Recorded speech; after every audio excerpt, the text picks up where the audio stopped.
The highly anticipated Resident Evil Requiem is very close to releasing.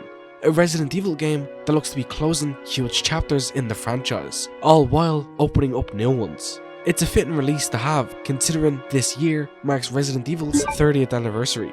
And Capcom's journey through marketing this game has been very interesting. In the early days, when this game was first revealed, the scope of the game and how it was perceived overall was much different to what we know now. Capcom has given us multiple dedicated trailers, behind the scenes info, gameplay demos, and even a full Resident Evil showcase. So it's safe to say there has now been a lot of info on the game released. And with launch just around the corner, I figured I'd put together a huge video detailing all those trailers and gameplay demos, from its reveal now on to release. This will hopefully serve as a reminder of all the currently revealed information you need to know before launch. Or it can be a fun history lesson. There will be a noticeable drop in improvement in the microphone quality throughout this video, and that's due to some of the sections of this video being months old. Anyways, kick back, relax, and let me tell you all about the entire history of Resident Evil Requiem, from reveal to release.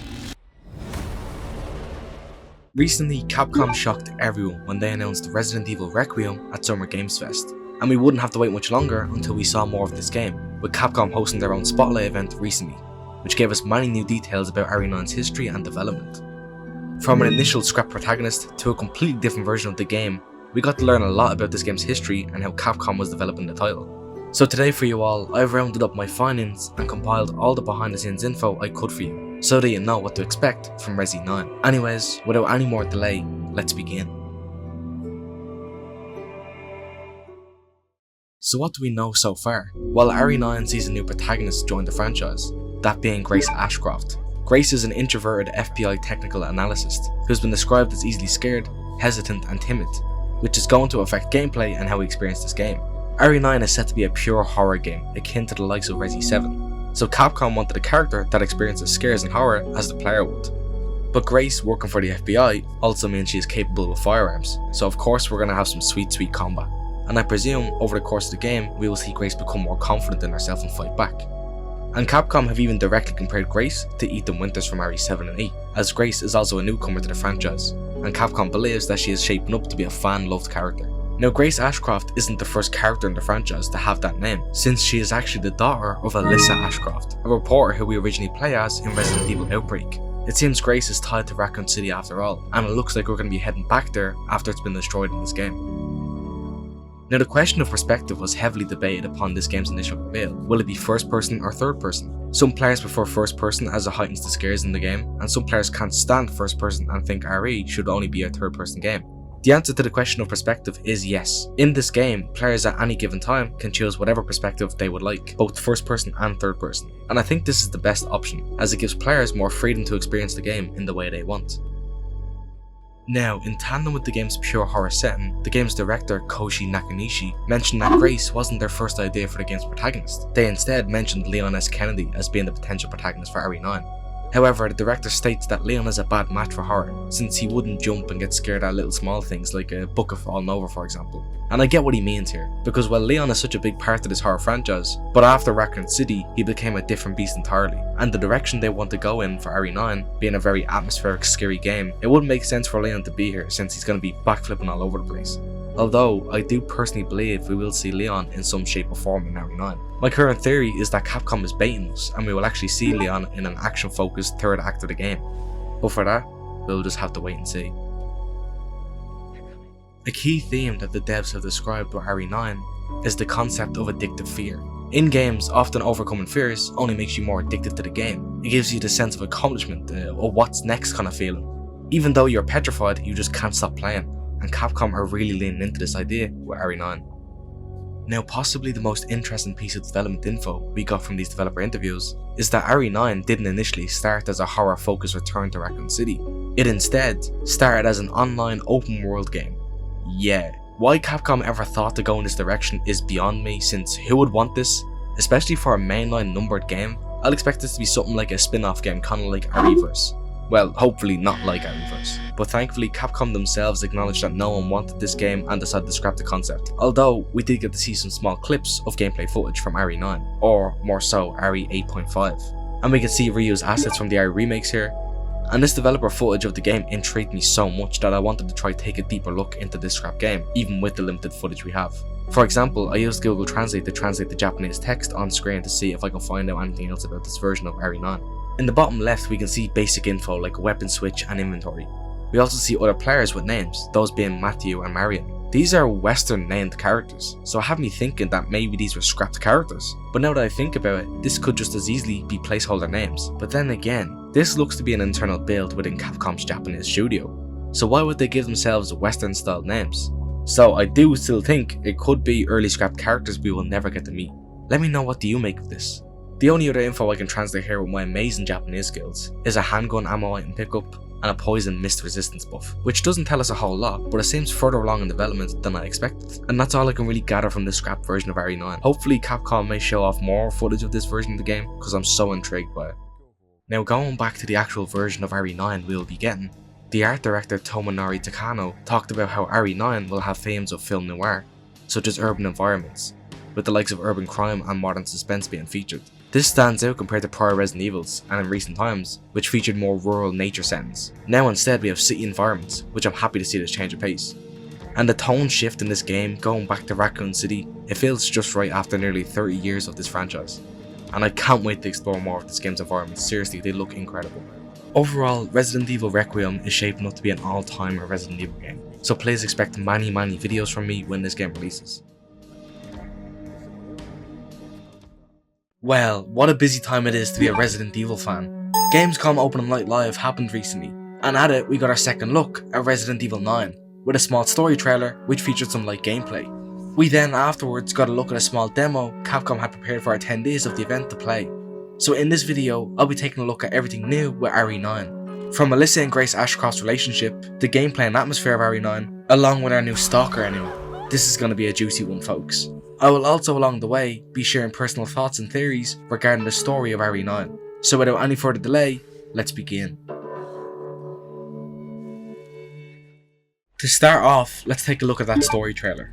The trailer opens with Grace and Alyssa Ashcroft held up in some hotel room. This seems to be a prequel of sorts, since the original RE9 trailer told us that Alyssa has been dead for 8 years, which puts this trailer timeline was 8 years prior. Suddenly the phone rings. Grace answers Hello? it.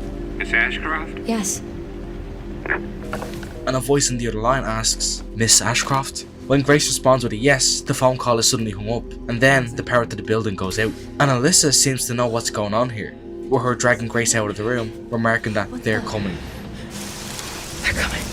Who are they? We don't know, but I suspect it's someone Alyssa got too close to in her days as a reporter. This is then when we get a look at some first person gameplay, which is just a section where we follow Alyssa, but regardless, it's still cool to see this game up and running. And instantly we can see how badass Alyssa is. Immediately she pulls out a handgun in order to protect herself and her daughter. The handgun she pulls out looks to be modelled after the Sig Sauer P232, and it also looks to be the same gun that Grace is seen using in gameplay snippets from back in June. And something that immediately stood out to me here is the sheer level of detail in this game. The environments and character models all look top tier, and as I will show you later on, the lighting is also excellent. Grace and Alyssa then meet up with the building manager, who is abruptly attacked. Again, we see the hooded man from the initial trailer, and he promptly stabs the guy in front of Grace and Alyssa. This character, the hooded man, has been a widely debated topic among the Resident Evil community on who exactly he is, and I personally can't even make a guess, although it could be someone new to the franchise. The trailer then cuts to Grace going into a panic attack after witnessing the building manager be killed in front of her, and Grace's anxiety/emotional response is seemingly a big part of this game, as you'll see later in the gameplay demo. However, I'm just going to let the rest of the scene play out as it's excellent. Oh, Grace. I promise you, I will explain this all to you one of these days.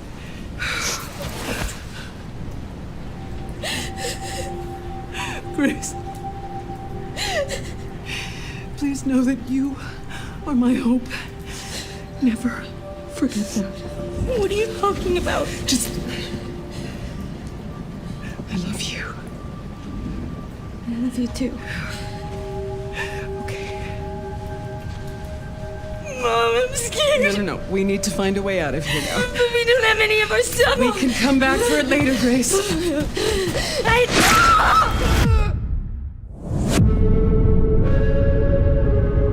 The trailer then ends with presumably Alyssa being killed in front of Grace. slowing the footage down, and we can make out a pair of shadowy hands raising a large knife/machete behind Alyssa. I wonder if this is the same hooded person from earlier. With the story trailer then ending there, let's now jump into the gameplay demo playable at Gamescom. The gameplay demo starts with Grace hanging upside down. She appears to be strapped to a gurney. Alongside that, she has a needle in her arm, which is draining her blood for some reason. After freeing herself from her shackles, we finally get into some gameplay. And as you can notice, this game likes to keep things very dark, and it's very reminiscent of RE7, which makes sense since that game's director, Koshi Nakanishi, is also directing this game. A new mechanic which is being introduced in RE9 is the ability to throw items to lure creatures away using the sound they make, which is very Last of Us-esque. One thing I really wanted to gush over quickly was the sound design. Just from the small section of the game, so many sounds are apparent to the player. The sounds of heavy rain outside the building, the noise of Grace's heavy footsteps, her heavy, panicked breaths, the sound of lights flickering on and off. It's all so immersive and atmospheric, and atmosphere is one of my favourite aspects in Resident Evil games. Now, as you may know, not only can RE9 be played in third person, but also first person, and switching to that mode will give you an experience closer to RE7/8. A small thing to note here, Grace finds an empty ink ribbon tin, which hopefully means this game will feature limited saves like prior Resident Evil games.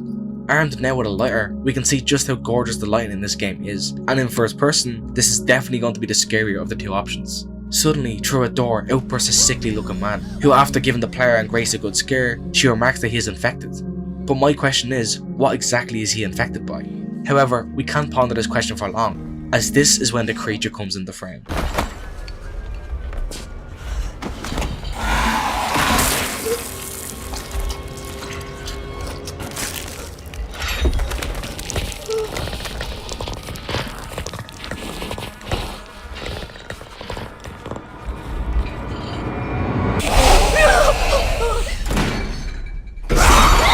This 10-foot tall behemoth is this game's big bad stalker enemy, and is very unlike our previous foes. Switching back to third person, and we can see a really cool and immersive detail. When being chased by the creature, Grace while running will sometimes panic and trip over. Not only is this a cool detail, but due to her emotional reactions, we will have to play the game around how she reacts. Now this creature does not like bright light at all. When Grace enters a well lit room, this monster's skin starts to burn and melt, leading it to retreat for now.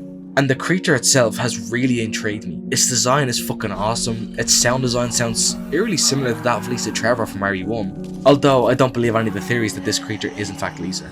Players can also find the healing item, the med injector, which was actually previously seen in RE7's Not a Hero DLC, as well as Chris Redfield's portion of RE8. We get a look at what it's like to be stalked by the creature, and it seems to be blind, only going off sound.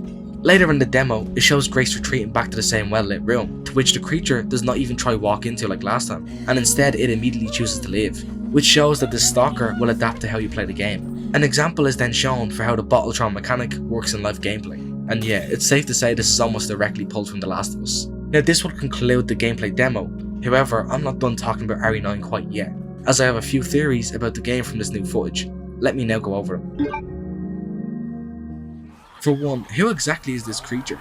Like I mentioned earlier, some people think it could be Lisa Trevor, however I instead believe this creature to be Alyssa Ashcroft herself.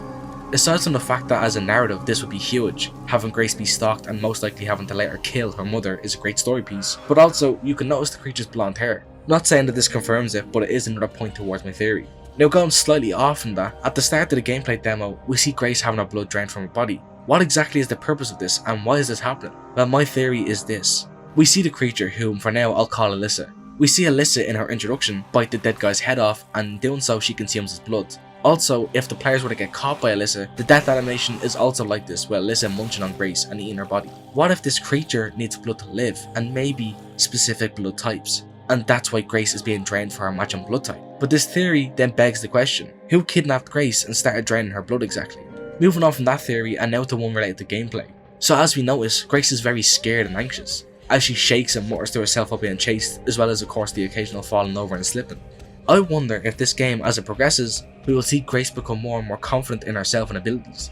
For example, in Resident Evil games, often players go on a natural journey of progression. Like in the start of RE7, you have nothing but a pistol, and taking down a single enemy is a bit of a task. But come the end of the game, you are armed to the teeth with many firearms and weapons, and are able to take on many foes at once. It seems like Capcom are working this sense of progression into Grace as a character, which I'm here for. And you know, I think that just about does it for my thoughts and opinions. I'm extremely excited for this game, and I expect nothing but the best from Capcom here. In terms of the big theories out there, yeah, I do want to see Leon in this game, if I'm being honest. even if it is his final game. So Capcom recently dropped a brand new trailer for RE9 at the Game Awards, and in it, yes, they finally revealed that the one and only Leon S. Kennedy will be making his return in Resident Evil Requiem. It's super exciting to finally get to see Leon again, but we also learned a lot more from this trailer than just that. We got the name of our main antagonist, along with what his ties to the Resident Evil series are. We got the name of the game's virus, and we even got a glimpse at some action-packed gameplay, and everything is looking absolutely amazing so far. Capcom truly has me hyped now with this trailer, and I'm sure you are the same. So today for you all, I'll be going through this trailer, breaking it all down, and looking at every small detail you may have missed along the way, all while discussing my own personal thoughts and theories. Without any more delay, let us begin. The trailer first opens with classical music playing, which I took note of due to it commonly being used in the Resident Evil series. We see the game's antagonist sat in front of a fireplace as Grace enters the room. This scene we have seen in prior trailers. However, I make note of it here as we get to see more of the scene play out. This is Victor Gideon, who seems to be the big bad of this game. Many fans prior to this trailer thought that he was potentially Oswald Spencer due to him having a weird wound on his chest, like the one Spencer gets from his attack via Wesker. But I'm personally glad it's a newcomer to the franchise and not Spencer, and I actually find it very intriguing to see what a new antagonist could bring. Victor seems to want or have some sort of reason to encounter Grace, calling her the Special One, which I'll talk about what this potentially means later on. Something we can gather from this current scene is that Victor is the man on the phone from the last trailer. It's pretty clear here when he says Miss Ashcroft that he has the same voice as the one on the phone. We then next up get some gorgeous shots of exterior environments, and man, Capcom is really flexing the power of the RE engine here, and boy does this game look good. As we look at these beautiful environments, a voice over the radio debriefs a missing persons report, and this gives me vibes similar to the intro of RE1 Remake. We then next get our big name drop, as it seems that the Elpis virus is going to be the big scary infection seen in RE9. Victor says to Grace that Elpis can be set free through her, which must be the reason he was calling her the Special One earlier on. But what does this virus have to do with Grace specifically, I wonder? When Elpis is name dropped, we are shown briefly a very redacted email that looks to be sent to the White House. Despite all the redacted info in the email, we can make out that it mentions Raccoon City and then the Elpis virus. Just after Elpis is mentioned, the word commence can be seen, which has me so intrigued as to what is actually being discussed here in this email. This is where we get to hear Victor have his name dropped, all while learning that he has ties to Umbrella, which we did see in the last trailer that Umbrella will be involved in some way in this game, and I'm so glad that they are. Not only are we going back to Raccoon City, but Umbrella is also involved. It really seems like we are getting an RE game for fans of the original trilogy. We also see a gloved hand inspecting photos of Victor, which we'll see soon who those hands belong to. Grace is then chased by Victor. We then next see a car drive into frame. The music shifts gear and a heavy intimidating track takes center stage. A figure dressed in all black steps out of the car, and we see that this figure is the one and only Leon S. Kennedy, back for another survival horror romp. And I can't even describe to you how excited I am to see Leon back again. I'll go over his overall design more later on, but I am loving it. The trailer overall takes on a very fast pace now. We see shots of Leon driving, along with some close-up photos of what look to be Elpis victims. Leon picks up a photo of a bunch of researchers, and among them seems to be a younger Victor Gideon. Could these researchers be from Umbrella, or maybe a different organisation entirely? We then get to see the extended version of the RE9 gameplay demo's ending. In the ending, Grace is dragged away by the stalker enemy, and it abruptly cuts. Many fans had thought that this is where Leon would come in and save Grace, and it seems like they were dead on. As we see Leon, they show some main shots with his revolver in order to save Grace. Leon then asks Grace if she is FBI and why she is there, which we know she was sent to the Rimwood Hotel to investigate the recent gruesome murders. But why is Leon also there? We again see Leon's revolver up close, which seems to be modelled after the RSH-12, a Russian-made revolver. And I'm highlighting this specific weapon here as it's been all over this game so far. We've seen it all throughout the second trailer, held by Grace, and it's even featured on the physical cover of the deluxe edition. It seems like this is Leon's personal revolver that he then gives to Grace for more protection. Next up, in one of the coolest shots of the trailer, we see Leon holding a small hatchet surrounded by dead bodies. We get a quick overview shot of the now destroyed Raccoon City, and then the trailer ends with my favourite shot from RE9 so far, with the Requiem text fading in as Leon has his back to the camera, with a close-up shot following with the RE9 text next to a close-up of Leon's face. And while that's how the cinematic trailer concludes, and don't get me wrong, that was very good, that's not everything, as we see just a little bit more of this game, including Leon Kennedy in action. He starts with a one-liner, because of course he does, along with him facing off against the chainsaw-wielding enemy, which I'm sure is giving him just a bit of PTSD to his trip back in Spain.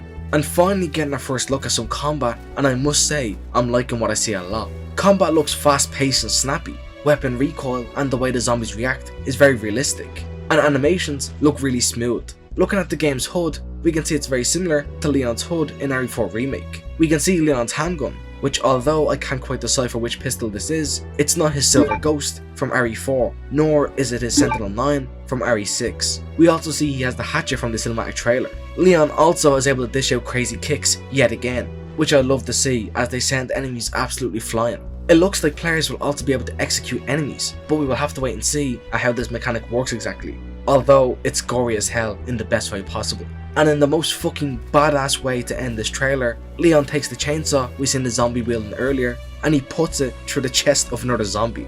Wow, just wow. What an incredible way to end RE9's strongest trailer to date. I was in absolute awe when I first watched this trailer, and as I watched it again and again for this video, it made me fall in love with it even more. So that's the main takeaways I found within this trailer. However, what are the potential theories I had that I mentioned earlier on? Well, for starters, why is Victor so keen on Grace Ashcroft specifically? What's her role in all of this? Well, his comments in this trailer about her being able to set Elpis free had me thinking back to the gameplay demo. In it, Grace starts hanging upside down as she has her blood drained from her body. I think that there is potential that there is something up with her blood type. I assume Victor or his associates kidnapped her and drained her blood and used it for the Elpis infection, which then begs the question, why exactly is she herself important for Elpis? What makes her so special? Well, this could be related to her mother Alyssa Ashcroft. During prior trailers, Alyssa had seemed to know something was going on and she wouldn't tell Grace about it. Maybe Alyssa investigated Elpis or even Victor Gideon. But why then is Grace the special one? And of course for now, I'm still sticking with the idea that the stalker enemy is Alyssa.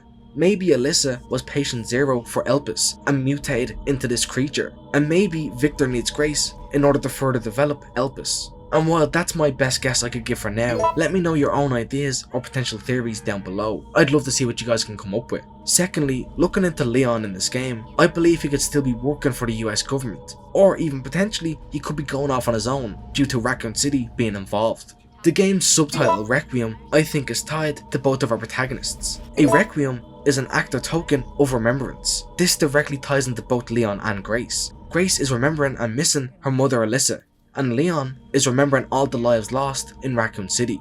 And I really like this story setup of both characters having some form of PTSD and grief, that then brings them both together in some way. I also really like how we still see that PTSD, guilt-riddled Leon, and I feel like Grace will also struggle with her mother's death throughout this game. As for some closing thoughts, I must say I absolutely love Leon's design. I love the badass jacket, the gloves, and the mostly all black attire. I like his age look a lot, and the fact that he still has that fuck ass fringe is amazing. And I feel like his reveal was absolutely perfect, especially alongside that small gameplay teaser. I am very interested in this game's plot also. Grace, Alyssa, Victor, Umbrella, Leon and Raccoon City are being tied into one narrative, and I can't wait to see how that all comes together. But for now, we will just have to wait and see. And it seems like we won't have to wait too much longer for more RE9, as in January we will be getting a full deep dive into this game, which I will definitely cover on this channel. And those were my overall thoughts and breakdown of this trailer. Would you like to see what's hidden under the hood? Don't do anything stupid. Me? Never.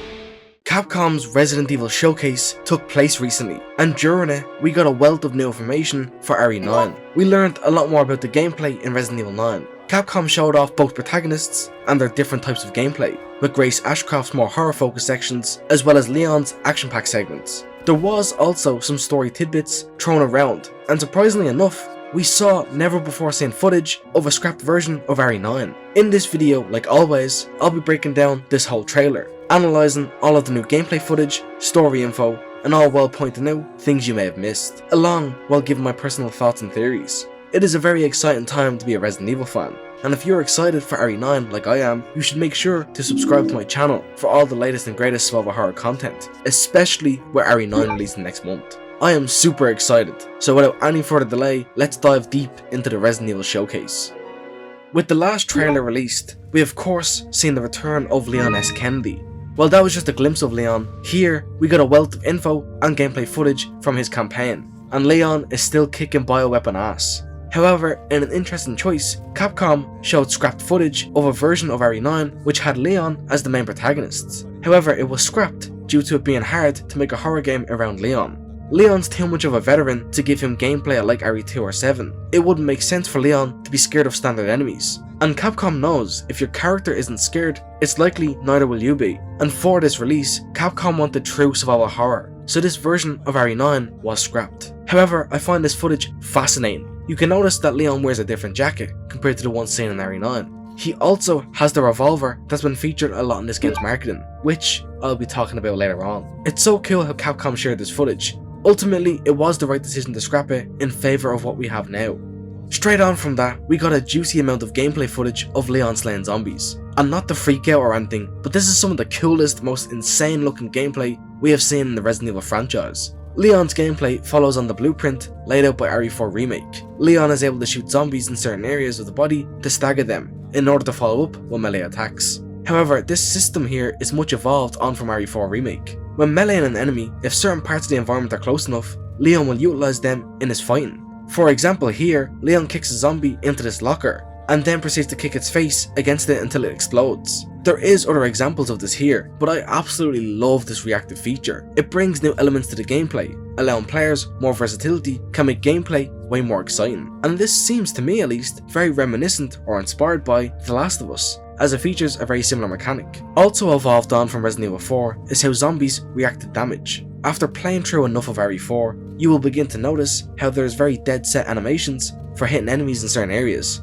such as legs, head and so on. However, from the footage we have here, enemies seem to react way more realistically to gunshots, which I assume plays into the previously mentioned evolved melee attacks. We then see some gameplay of Leon sneaking around, along with him using his new trustworthy melee weapon, the hatchet. Leon utilises his hatchet to take this zombie's head clean off its shoulders. We can also see Leon use a new weapon for this game, a short barrel shotgun. And in this footage, you can also notice that Leon seemingly loses his jacket like in Resident Evil 4, with him now sporting this awesome shirt and tactical gear setup.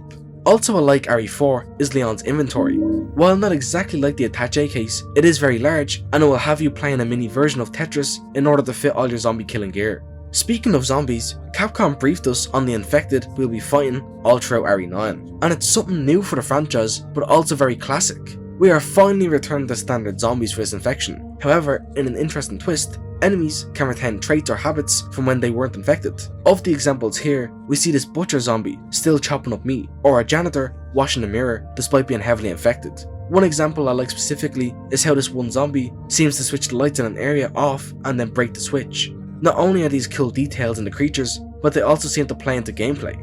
Zombies throughout the trailer are seen to retain certain speech patterns and phrases. Enemies are also able to wield weapons, such as chainsaws or even glass bottles. And while this wasn't pointed out by Capcom specifically, I found for myself that enemies seem to be able to express emotions in some way. I've seen enemies in this footage seem to be smiling, which is truly disturbing. I really find this idea super intriguing. It reminds me of how the infected in The Last of Us also will retain speech and such. Giving the enemies we face a bit more humanity makes killing each and every one of them a bit more taxing on our characters, and I'm sure that will play into this game's story and the subtitle Requiem. Now we come to a part of RE9 I was keen on hearing more about, and that's its dual protagonist campaign. Resident Evil Requiem is said to be split completely down the middle for both of our protagonists, with each of them getting a fair 50-50 split of the game. For now, I'll continue on with Leon's side of the game. Leon's portion of this game is aimed at fans of the more action-oriented gameplay. Think of the likes of Resident Evil 4 and 8, while still not being too overly action-packed like Resident Evil 5 or 6. Leon is able to parry chainsaws again, because he's Leon. And I did actually wonder, how would Leon repair his hatchet without the merchant being featured? Well, he seems to be able to just pull out a sharpening tool from his pocket and do it on the fly. We also get to see more insane execution moves with guns, and Leon is actually able to pick up the enemy's chainsaw and use it against other infected. We see Leon dish out more environmental melee attacks. However, they don't always result in an instant kill, as we see Leon here kick a zombie into a wall and then need to use his hatchet to finish the job. I next up want to highlight some awesome animation work in this next section. We see Leon here surrounded by enemies. After escaping a grab from one zombie, Leon is staggering to his feet. When aiming in during this animation, Leon actually has an alternate animation which shows him shooting from the hip with one hand, and then he places his second hand on his pistol when he is fully upright. I only point out this small detail because of how much has probably gone into it. Typically in games, when Leon aimed his gun here, he would have broken the first animation of him staggering and just gone straight into the default aiming one. But oh no, not RE9. The attention to detail in this game is off the charts. A not so minor detail here is the incredible gore on display. Through this trailer, we see decapitations, point blank headshots, head smushes, head kicks, and all sorts. The walls are absolutely painted red, and even enemies can be seen missing chunks of their body during combat. And I am all for this level of gore and body horror. Switching gears now, we get a good look at what we can expect from Grace Ashcroft's portion of the game. Grace's gameplay is aimed at fans who like truly terrifying survival horror gameplay, akin to the likes of RE2 or 7. Grace's gameplay will see her traversing tight hallways with very limited resources. This will give players the classic Resident Evil dilemma of whether to fight an enemy or run away. From these gameplay sections we've seen, resources seem to be extra tight. Grace is even seen in one section with 0 bullets in her gun. True resource management seems to be present in Grace's section, and I am happy to see it. Capcom finally shared a bit more detail into this revolver we have seen all over this game. Titled the Requiem, this assault revolver will be used by both Grace and Leon. While it has very limited ammo, it packs a heavy punch and will be necessary in getting Grace or Leon out of a jam. Something I didn't expect was Capcom's approach to crafting in this game. For Grace's campaign, she will have to collect zombie blood as a component in various crafting recipes. The crafting itself is built off of the crafting in the likes of RE2. Grace's inventory is also very alike RE2 or 7, with limited spaces to further keep with her campaign's classic survival horror feel. However, using blood to make new items is such a fun choice, especially when those items do this.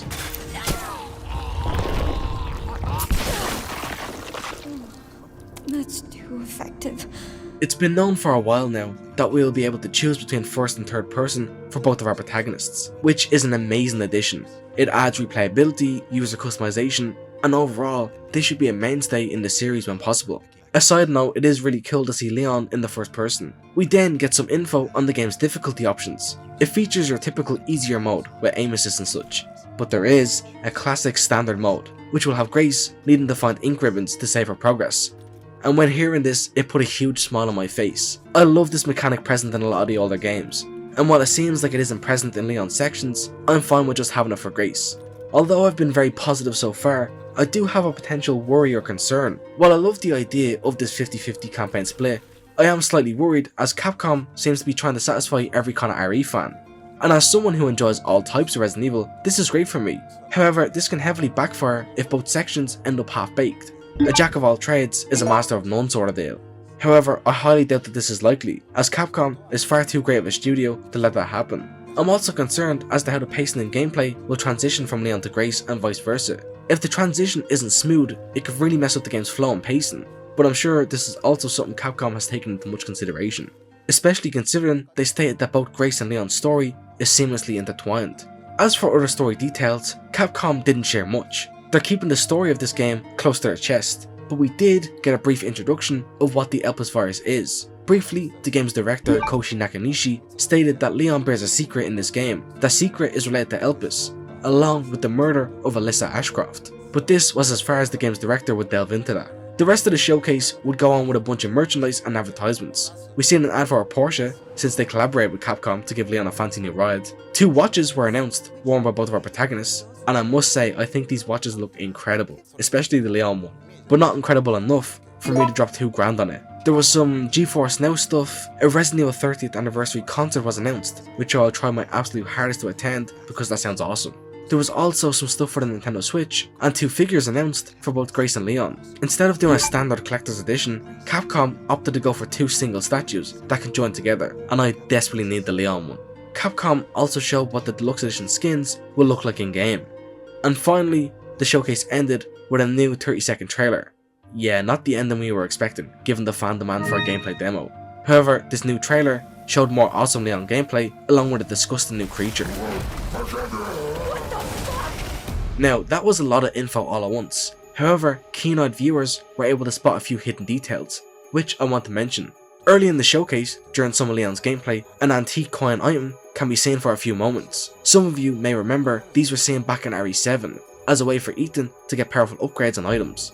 It was a sort of pseudo shop system, and with these being present here, and Leon being able to self-repair his weapon, I do sadly believe this could rule out any sort of merchant/shop. When showcasing the ink ribbons, an item box is also seen next to the typewriter. Grace's campaign is going full in for classic Resident Evil gameplay, and I am in love with that idea. Also seen briefly in Grace's section is the quest objective to take the child to the puzzle box, which is very intriguing as it seems like Grace could be doing some sort of rescue mission. Finally, I want to mention what Leon's secret related to Elpis may be. Now this is just all hypothetical and my own theories. It seems even clearer now that Leon seems to have some sort of black growth/infection on the right side of his neck. The game's director also stated that Leon is in his prime in this game and he'll be pushed to his limits. I wonder, is Leon infected with Elpis? Could his campaign be a race against the clock in a way? Is that his big secret? I'm just so eager to learn more about Elpis, but Capcom has been very tight-lipped regarding it. That would be one of my main theories going into launch. Leon possibly being on a timer with death looming over him. This would cause him to push himself to his max, which I'm so excited to see. This showcase has me insanely excited for Resident Evil Requiem, which will launch just next month. And it seems wild to think back to just a few months ago where we got the game announced. Shortly after the recent Resident Evil showcase, many media personnel and content creators got to play and post Resident Evil Requiem early. From this preview event, we got to see roughly the first 3 hours of Resident Evil 9, all of it taking place in the Rhodes Hill Chronic Care Centre. Both Grace and Leon were playable here, and this is more so an extension of what was previously shown in the showcase. However, there is a fair amount of new details I want to get into. The trailer starts with a scene that caused quite the stir in the RE community online. We see what looks to be an opening scene, with Leon entering the care centre. A nurse informs Leon that something is going on in the hospital and that they need to leave. The nurse is then confronted by a zombie doctor, who brandishes a chainsaw and sticks it directly through her torso, killing her instantly. Leon then reacts by dodging the zombie's attack, dropping a one-liner, which then transitions into gameplay. Many fans did comment how out of character this is for Leon. I mean, why didn't he shoot the doctor, or even try to save the nurse a little? It seems so far away from the Leon we know and love. The Leon who has always thrown himself in front of danger to save others. So what gives? Well, the game's director has stated that Leon in RE9 has a very cynical outlook on life. He's been fighting bioweapons for 3 decades by this point, and it's really taken a toll on his mental state, which causes him to act this way. And of course that's not the full picture, but we will have to wait and see how this progresses in the full release of the game. We then get to see some more incredible Leon gameplay, with him doing various brutal finishing moves and executions. We also get to see him wield an enemy's chainsaw again, which I will never get sick of. We do see that the chainsaws can get stuck inside of zombies, which I assume is to prevent the player from being able to use it forever. This combat section also demonstrates the incredible gore in this game, with the shambling corpses we face falling apart as we attack them, along with the walls and Leon being progressively more blood-soaked as we fight. We then get to see an extended look at Leon saving Grace and killing the big stalker enemy. In their first encounter, the acting here is incredible. Grace is so panicked and scared that when Leon introduces himself as a DSO agent, she actually misspeaks and says he's a CSO agent, which I find to be such a cool little detail. When Leon learns that Grace is an FBI agent, he gets this look on his face that is a mix of both worry and sadness. I feel here he sees a bit of his rookie cop self within Grace. Grace and Leon then get separated by an off-screen Victor Gideon, who seems to be watching them very closely. And here, we get even more evidence towards a big fan theory with Victor. However, I'll get into that later on. Leon hands Grace the Requiem revolver in order to keep herself safe. Even in just this exchange here, you can see the difference in experience between our protagonists. Leon's able to handle the revolver with ease, and Grace nearly drops it. I love little details like this that give these characters more life and personality. Now separated, Grace is on her own, clutching her new revolver with all her might as she tries to reassure herself. Now Grace's section perfectly contrasts Leon's earlier action-packed gameplay. We get some footage of Grace exploring the environment, further showcasing this game's incredible atmosphere, even when no enemies around. I love the tension here, the loud downpour of rain outside that's so heavy it's able to be heard indoors. It's a really nice touch. We see the Requiem then in Grace's inventory, which reveals its description. We learn that the DSO issues this assault revolver to its agents, and we also learn about its gigantic bullet caliber, which explains the sheer damage it can do. Grace's first combat encounter is against the Butcher zombie, last seen in the Resident Evil showcase. However, he doesn't seem like any regular zombie. He marches towards Grace with such intimidating size, forcing Grace to use her only bullet, which despite its power and recoil, it doesn't kill the butcher or even knock it down. He seems to be a different beast entirely. One detail I love in this little section here is that after Grace shoots the Requiem, her hands seem to hurt from the recoil, which she even comments on.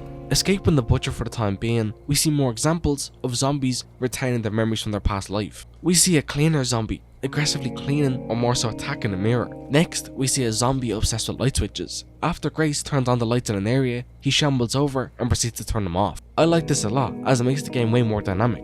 Being able to use things from these zombies' past life in order to evade them is a really cool idea, and I hope we see a lot more of that in the full game. Grace then walks into a dining room straight out of hell, with zombies just absolutely all over the place, munching on corpses. Here, Grace finds another weapon, which seems to be modelled after a Beretta M1934. This small handgun looks like it will serve as your standard early game pistol, as it's much easier to control, compared to the Requiem anyways. Unfortunately, Grace finds this weapon with 0 bullets.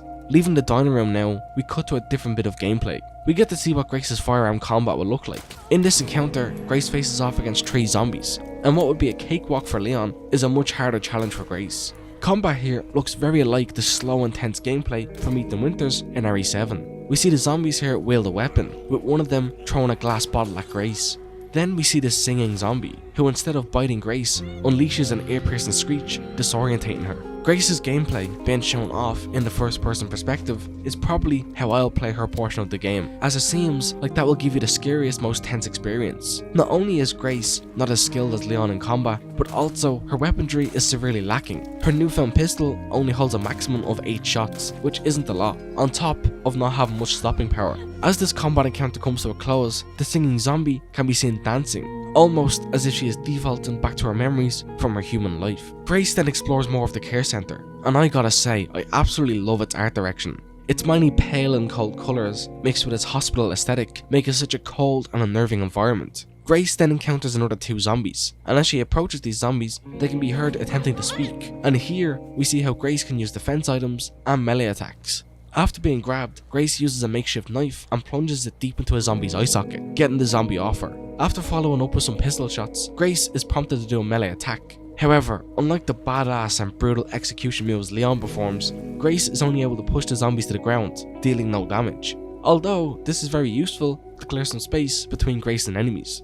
Running away from those zombies, Grace is stopped dead in her tracks by something far worse. This is Chunk, another stalker enemy that will pursue Grace, much like the Big Mama. Due to Chunk's sheer size, he has to force himself through the doorways to pursue Grace. And with his sheer size and Grace's limited firepower, I doubt we'll be facing this guy head on. Moving on from our introduction to Chunk, we see Grace use the blood crafting system as she crafts a hemolytic injector, which allows her to sneak up on a zombie and blow it to pieces, allowing her to take out enemies much quicker. We then see a survival horror staple as Grace uses the item box in the save room in order to free up some inventory space. However, just faintly in the background, the game's save theme can be heard, and from just these few seconds we hear it, it sounds just as comforting and beautiful as all the rest of them. We cut back to Leon now for the final of this new gameplay. We can see Leon is now missing his jacket, and here he finds both a shotgun and the stalker enemy Chunk from earlier. The shotgun, titled the MSBG 500, seems to be a customized version of the Mossberg 500, which many people pointed out is very similar to Ada's shotgun in RE4 separate ways, although I doubt it is actually her shotgun.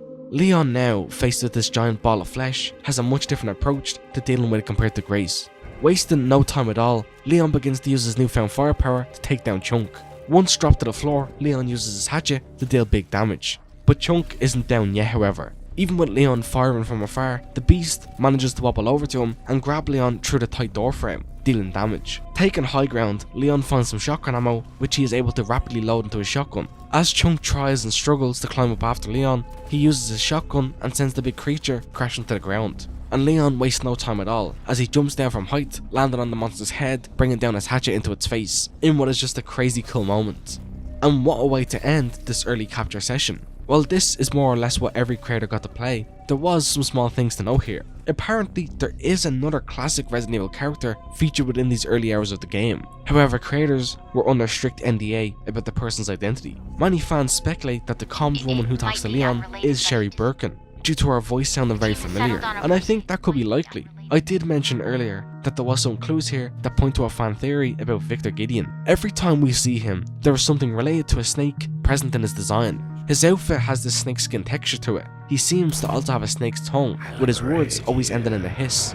And when we see his POV when he separates Grace and Leon here, he wears a snake ring on his finger. Many fans believe that Victor could be tied to something snake related, or when we fight Victor, he could possibly mutate into a snake creature, which I personally could see that happen. However, we still know so little about Victor, so we shall see what happens with him in the full release. That concludes everything I wanted to say about the capture event. Now on from that, we got another look at Evil Requiem at the Nintendo Direct Partner Showcase on the 5th of February. Now the footage here is very odd. It is mostly just retreads of all of the same cutscenes and environments we've already seen before. However, due to Nintendo's policy around violence in their partner directs, anytime combat footage is shown, it's either non-lethal melee attacks, quick cutaways, or for the firearms, they must miss their shots, which looks so ridiculous it's kinda funny.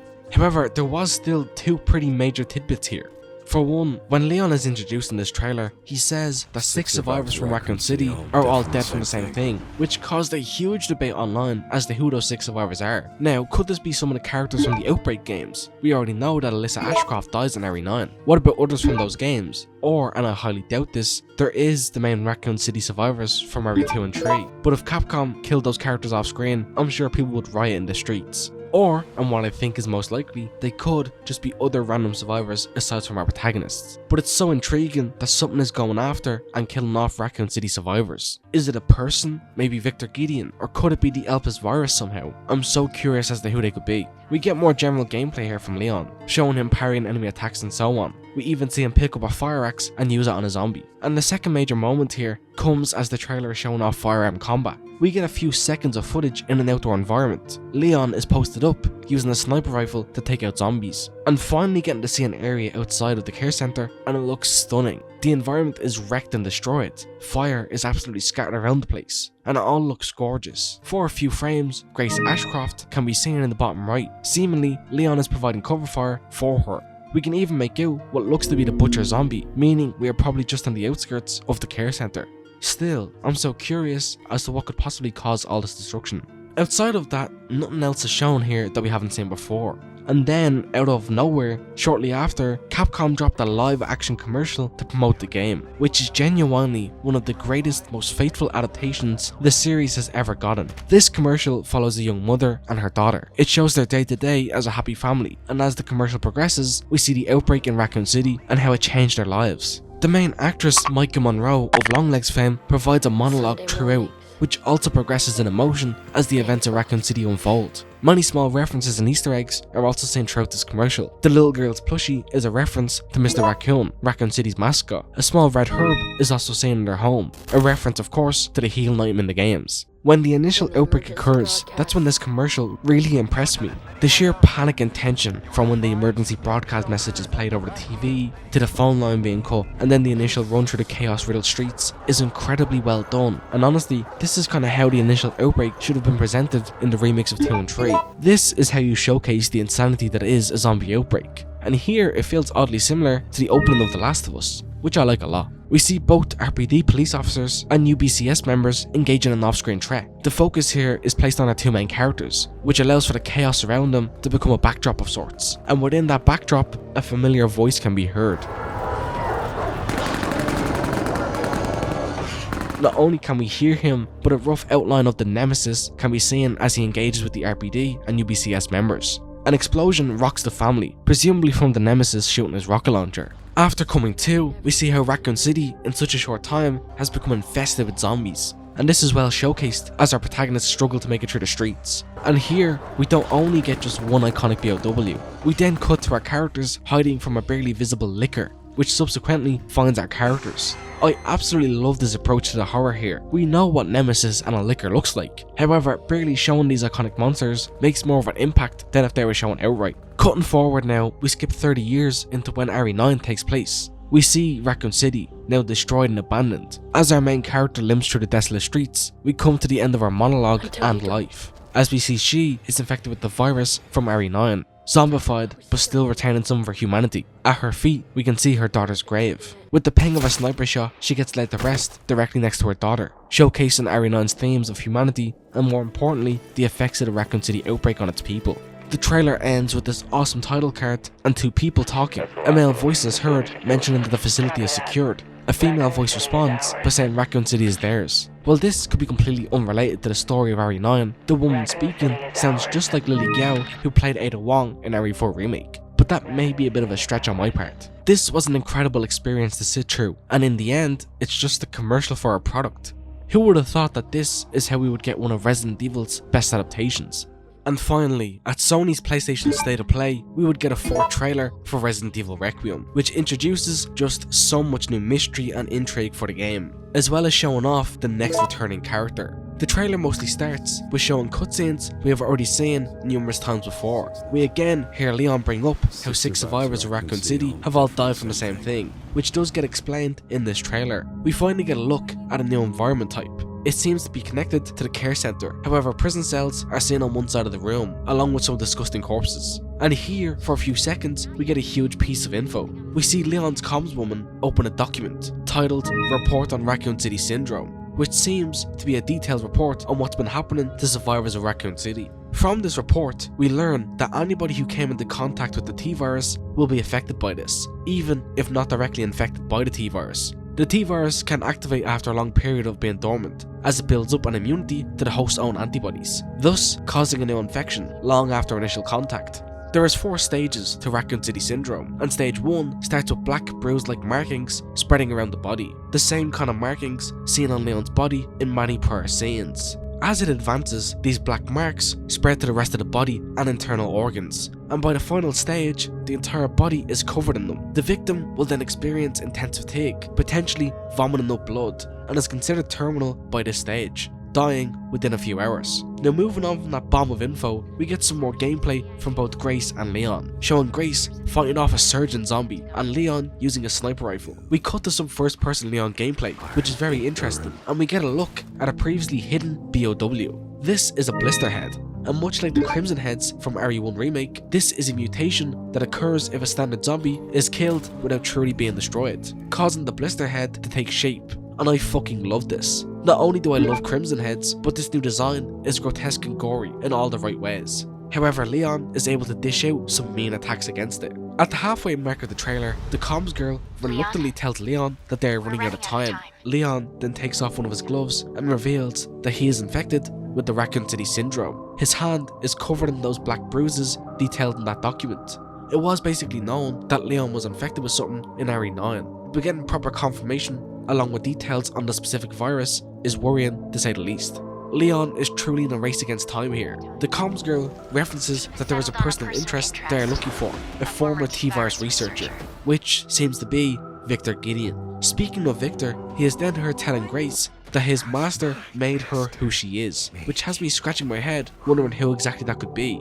If Victor was involved with the T-virus, could that mean he's referring to Albert Wesker? The trailer then cuts to a small girl. This young, pale-faced girl can be found on the Resident Evil Requiem website. There, we learn her name is Emily, and that she is trapped in the care center. And if you pay close attention to her design, you can notice that she wears clothes very similar to the Big Mama Stalker enemy. I wonder if those two characters are connected, and what's her stake in this game's story. We then see Leon out in an open city environment, as civilians around him run in panic. He protects a few of them from zombie attacks, and again, this just raises more questions than answers. I mean, what city is this? What virus is this? Elpis? Raccoon City Syndrome? I just have so many questions. We get another disgusting shot of a blister head, along with Leon encountering Victor Gideon, and again, we can see that he is wearing a snakeskin coat. We next get a quick flash of images showing research centers, the Umbrella logo, and a group of pale children with glowing red eyes. This brief flash of images has genuinely left my head spinning as to what it's all related to. We come to what looks to be a burning church. This gorgeous yet broken environment is so good looking. Leon is seen using a bolt-action rifle and fire axe. He is actually able to toss the fire axe at an enemy, breaking it off their skull. We also see a gigantic bubbling creature that is very similar in design to the fat molded seen in RE7. Grace is then faced with the Big Mama enemy again. However, this time she is armed with the Requiem, so we know that Leon killing her in the cutscene wasn't it for Big Mama. We get this gorgeous back-to-back shot of Leon and Grace as the title card drops, and in the most emotional section of this trailer, Leon leaves his car and finds himself in the streets of Raccoon City. Wandering these empty, destroyed roads, you can feel the emotional toll it's taken on him, with it also being nostalgic for many Resident Evil fans. We then get a very clear shot of the comms girl and she does appear to be Sherry Birkin, last seen in Resi 6, which I like that Leon and Sherry are back working together after all this time. The trailer then concludes with a familiar set of doors. Leon hesitates for a moment, but braces himself and enters. He is met with the mostly destroyed, but also still intact, RPD main hall. Leon is back, and now ready to face his past that took so much from him 3 decades ago. And thus, we come to the end of trailer 4. And what an incredible trailer. Learning about Raccoon City Syndrome, finally getting to see Raccoon City, seeing Sherry Birkin, and even more gameplay. This trailer had it all, along with introducing so many new and confusing plot points. I feel like this is it for Resident Evil Requiem. Capcom has mostly been secretive of this game's story and locations for quite a while, and honestly, for most of its marketing, we only saw the same few areas within the care center. But we know now that this game holds so much more, and honestly, that's enough for me. I don't want to see any more gameplay or trailers or anything else. With that, it mostly concludes the build-up of Resident Evil Requiem. I hope this video served as a great refresher / reminder on the entire history of Resident Evil Requiem's marketing, from reveal to release. I am so incredibly excited for this game, and I absolutely cannot wait to get my hands on it and make some content for you all. So let me know down below, are you excited for Resident Evil 9? Will you be buying the game on launch? And who are you most excited to play as? Grace Ashcroft or Leon S. Kennedy? Me personally, I'm genuinely torn 50-50, as they both have elements I like. If you want more survival horror content, make sure you subscribe to my channel, as I'll be pumping out tons of Resident Evil 9 videos when it releases. Thank you so very much for watching this video, and I'll hopefully see you in my next one. Peace.